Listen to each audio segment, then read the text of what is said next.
প্রকৃতি জুড়ে এখন শীতের হাতছানি।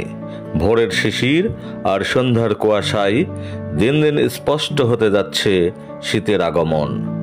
শীতকে ঘিরে প্রকৃতিতে শুরু হয়েছে পরিবর্তন, আর নতুনত্ব আসছে খাদ্য সম্ভারেও।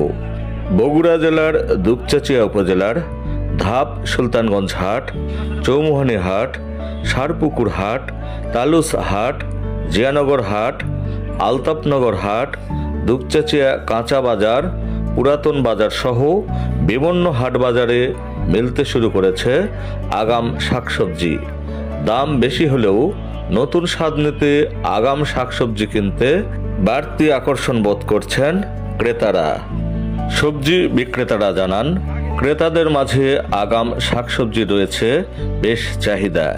ক্রেতার চাহিদার কারণে দুপচাচিয়ার হাটবাজারে বেড়েছে শাকসবজির সরবরাহ।